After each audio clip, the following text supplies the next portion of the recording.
താമരശ്ശേരി താലൂക്ക് ആശുപത്രിക്ക് മുമ്പിലുള്ള മരം കടപുഴകി വീണു. ഇന്നലെ വൈകിട്ടുള്ള ശക്തമായ കാറ്റിലും മഴയിലുമാണ് താമരശ്ശേരി താലൂക്ക് ആശുപത്രിയിലെ കാഷ്വാലിറ്റിക്ക് മുമ്പിലുള്ള മരം മറിഞ്ഞു വീണത്. കാഷ്വാലിറ്റിക്ക് മുന്നിലെ ചെറിയ പൂന്തോട്ടത്തിലുള്ള മരമാണ് ശക്തിയായ കാറ്റിലും മഴയിലും മറിഞ്ഞു വീണത്. തിരക്കില്ലാത്ത സമയമായതിനാൽ വലിയ അപകടം ഒഴിവായി. ദുരന്ത നിവാരണ സേനയുടെ അംഗങ്ങളെത്തി മരം മുറിച്ചു മാറ്റി.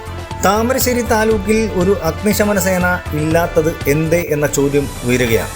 നാളിതുവരെ നിന്നിരുന്ന ഒരു ഭരണത്തിനും താമരശ്ശേരി പോലുള്ള വലിയ നഗരത്തിൽ ഒരു ഫയർഫോഴ്സ് സ്റ്റേഷൻ ഇല്ലാത്തത് ദുരിതത്തിലാകുകയാണ്. ഫയർഫോഴ്സ് താമരശ്ശേരിയിൽ എത്തണമെങ്കിൽ മുക്കം യൂണിറ്റിൽ നിന്നോ വെള്ളിമാടുകുന്ന യൂണിറ്റിൽ നിന്നോ എത്തണം. താമരശ്ശേരി താലൂക്ക് മലയോര മേഖലയാൽ ചുറ്റപ്പെട്ടു കിടക്കുന്ന ഒരു മേഖലയായതുകൊണ്ടും ഈ മഴക്കാലത്ത് അപകട സാധ്യതകൾ കൂടുതൽ ഉള്ളതിനാലും ഒരു ഫയർഫോഴ്സ് യൂണിറ്റ് ഇവിടെ അനിവാര്യമാണ്. ഇനിയുള്ള ഭരണത്തിൽ ജനപ്രതിനിധിയായിട്ടുള്ള MLA ഇതിന് മുൻകൈയെടുക്കുമെന്നാണ് ജനങ്ങളുടെ വിശ്വാസം. News bureau, Thamarassery.